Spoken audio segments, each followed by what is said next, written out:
Right, here we are another day, and I see you've finally got the barrels on the pistons, and you've got these spacers on the top of the cylinder head. Yeah, just to clamp it down while I turn it over. If I want to turn it over, you end up with the barrels trying to lift. Right. So I just clamp them down, only lightly torqued, so about 10 foot-pound. Right. But then you can see you can turn it over, check everything's working fine before you progress to putting the head on. Of course, yeah. I've got your cam chain there, just wrap round that. Yeah. And there you go, it's all nice and all done. It's all happy.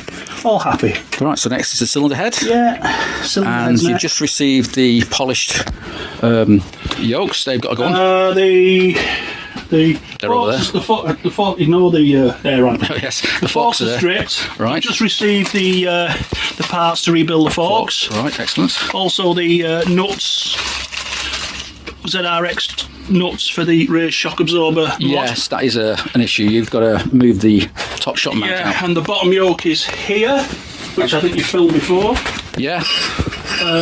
It needed a spacer making underneath this bearing, Which it's now got. which is, if you look here, there's a Spacer. there to pull up the bearing 2.5 mil. Yes. So now that can go on.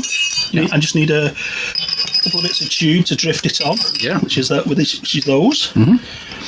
And That'll soon be going. I've got to put the bottom bearing into the headstock. Yeah. But I'm having to buy some Loctite. Yeah, some special Loctite. To put around this edge. Yeah, some bearing Loctite. And then I've got to pull it in, wait for the Loctite to go off before I can start to assemble the bottom yoke. Yes. And that's because it's a loose fit in there. Yes, as we saw before. As we saw in the previous video. Yeah. And it is the right bearing, it's just this must have Had some wear. Yeah. Get it all clamped in while it sets. Yes, and then the front. And then the yokes can go in. And then while I'm doing that, I can be building these forks over the next few days. Yeah, I'll get them in. So new dust seals, new bushes, everything to build and rebuild the forks. Right, so I'll come back in a week or so and hopefully we'll see the front end on. Hopefully. I know you've still got to paint the wheels. They've still got to be done, haven't they? I'm struggling with the wheels. Yeah.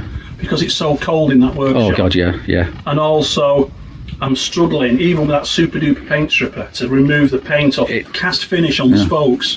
Kawasaki have upped the game when it comes to the paint. Yeah. I think they must have listened to people that were complaining about paint falling off them years ago. Yeah, and now they don't want to come off. The paint is so good. Yeah. But I might have to resort to very fine shot blasting to prep them. Otherwise, it'll take me hours of work. Yeah. So well, and it all costs money. So. And obviously, I'm still waiting for a caliper bracket for the rear. Yes, which I had, but I can't find it. Well, no one knows. Got it somewhere. Well, you say that, but I've looked for it everywhere. You gave that to Jeff, that spacer. Yes, did I? Okay. And I've gone on the parts website, and it gives the width. Which is 18 mil. I've measured that, it's 18 mil, so I know that's the correct spacer for here. And I've got all left-hand spacers and everything. So the only thing I'm missing now is the caliper bracket with the tube, the bearing tube in the centre. The ZRX top nuts, which I'm going to modify to act like a sleeve nut. Yes. And spacers either side of the shocker mount. So because you need to space out. The square. Yeah. But at the moment, this swinging arm is set at around 285 mil, the centre to centre here. And the swinging arm does slope down slightly. Yeah, I think that's a little bit too small. I'm thinking of going to 300 mil on the rear shock. We'll have to wait until you've got the weight. Because obviously the forks are quite short. Yes. And if I jack it up too much at the back, it's going to be nose down at the front. Yeah, it wouldn't look right. The headstock angle's going to be too steep. It's going to handle like a shopping trolley. Yeah. You're going to get steering unstableness. Tank slappers at speed. Yeah. So I'd rather sort of keep the bike level. Yeah. And have it handle, even if it is a bit lower than. But because it's a turbo, you haven't got any ground clearance issues. No. So, right. Okay. So we'll carry on next week, and hopefully we'll see a bit more of this bike. Yeah. Right, so here we are back in Les's workshop for a quick update, and I think it's a question of 1 step forward and 3 steps back. So I see you've got the yokes on now, and the upper part of the upside down forks, but not the lower part. No. And why is that? Well, I've had problems getting the yokes in. Yes. The bottom bearing was loose in the frame. But that's now been addressed, isn't it? We've addressed that, so the yokes are in. Yes. Come to strip the forks just to refurbish them. Yes. had to use a mallet to get them apart. They were that tight. Turns out I've got new bushes because the original bottom bushes were damaged. New seals, everything ready to rebuild them. Yes. Come to put the forks back together, and the fork stanchion wouldn't go into the bushes. I couldn't understand what the problem was until I measured this. That's the original fork stanchion. Yeah. These have been taken out of the bottom. Yes. They've been re-chromed. Yes. And then ground back to size. Yes. But the diameter is slightly too big. Right. They are over 43. And they shouldn't be. They should be 42.85, 42.9. It's about 4 or 5 thou undersize. Yes. And then obviously that allows the fork to slide nicely in the bushes. Yeah. But at the moment, when you knock the bush in, it goes and so tight. Put this in, it just won't move. Jams up. Solid. Oh dear. So these are now redundant. Yeah, I think you did look into having them reground again. Yeah. But the hassle and time. The company that does it is not local. No. And 2 trips to drop them off, pick them up, fuel, time. And the cost of the grinding. It's probably going to be cheaper to just order a new set. Order another set. I think about 180 quid, 160 quid. A pair. That's not bad. Yeah. That's not bad. So that's going to happen. So that's going to happen. Yes. The next job was to fit the cylinder head. Yes. Barrels are now on. Everything's ready for the head. But I wanted to make sure there was no muck or grit in the oilways. Yes. It looks like they've been vapour blasted. Yeah. So I've removed all the valves out the head and checked the oilways. Everything seems fine. But when I was checking the valves in the head, I've noticed that all the exhaust valve guides are knackered. The valves are wobbling. Which is not good. Excessively. Right. So now, instead of rebuilding the head and putting it on, I've now got to take the head to a specialist to a specialist, Roger Upson in Leeds, yes. to fit a new set of exhaust guides. Which again might take a while to get done. Which will be another 2 or 3 weeks, maybe a month. Yeah. So that's more delays. More delays. Oh dear. What else have we been delayed on? I don't know. Oh, the clutch. Oh yes, the clutch. Yes. Clutch. Yeah. Now I've got a video of Jeff working on the clutch, explaining what he's doing. Yeah. But and I think he's probably done it by now. He must be close to finishing it off. Yeah.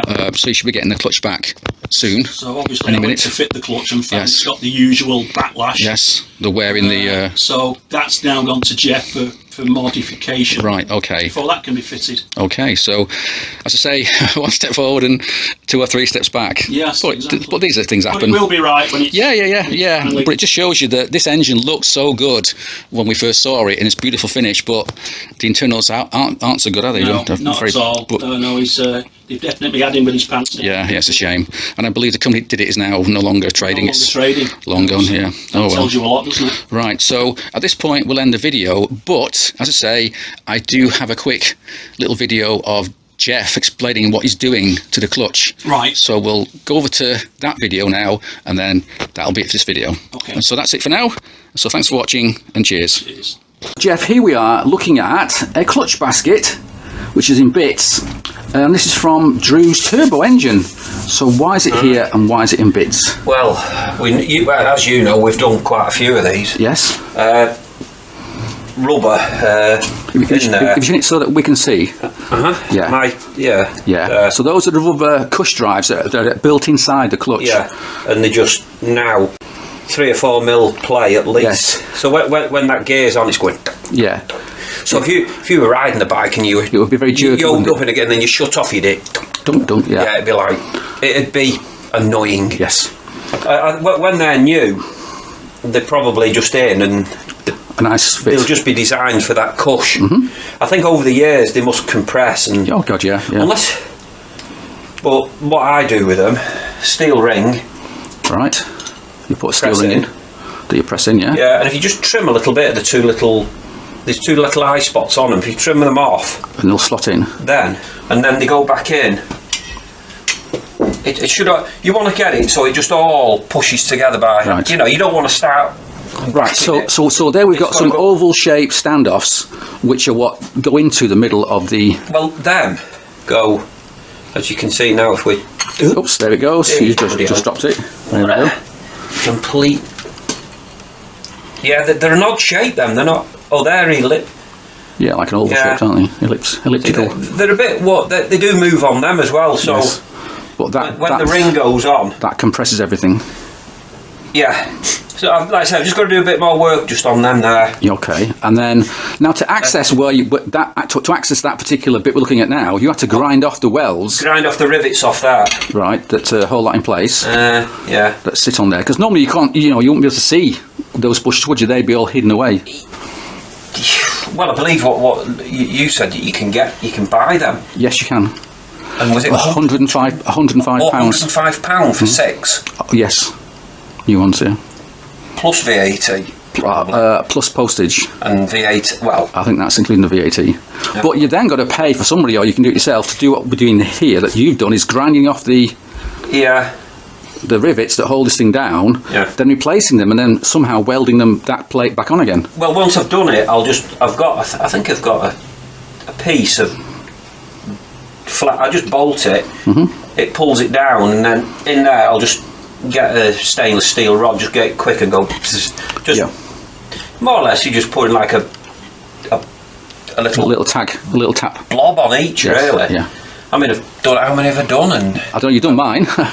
You did my 6-litre clutch a few years ago. I mean, the trouble is that them rivets are in there quite tight, and I think I did with one of them try and get the rivet out, but they're that tight in there. You ended up breaking the clutch basket. So you learn. You could set them up on a machine and a lot of work. Well. So how many hours have you got on this then? Is it not cheaper to just go and buy £105 worth of new cush drive rubbers and then do this, or is it cheaper for you to do what you've just done? Well, I've spent an hour making them. Which isn't £105, no. So, 20 quid. 20 quid. Yeah. Jeff charges £20 an hour. Using them, by the time you've done it, probably about 60 quid just to do it. So it's still half the price plus of buying this. To do it, yeah, but obviously someone's going to say, well, how long are they going to last? The trouble is... Well, how long's a piece of string, there's still... The clutch will be harder than when it's new. But as long as you're not I mean, most people... You're not drag racing a damn thing, are you? They're not going out pulling wheelies on them and racing them like they were 18 all bikes like this, no. We're not 18 anymore. Well, maybe you will, I don't know. Don't know. Right, so there's a bit of a task that has to be done on Drew's turbo bike project. This is his clutch, and it was loose because the cush drives were loose and worn, and you've got a solution here which solves the problem. But you can buy, as I say, these replacement bushes, but even if you buy them, you've still got to grind off the old rivets, replace them, and then weld on the plate back on again. So it's not a simple plug and play replacement. You could make them, buy some nylon. Oh yeah, well, and re-put them in, and then machine that in there. But that's a lot of work. Well, anyway, at least somebody out there is making replacements, but at quite a high price. Right, with that then, there's a quick update on Drew's clutch problem and how it's been solved. And so we'll carry on with Drew's project when we're back at Les's workshop. Like I said, just got to Loctite them in, and away you go. They're all done. Yeah, all done. Good stuff.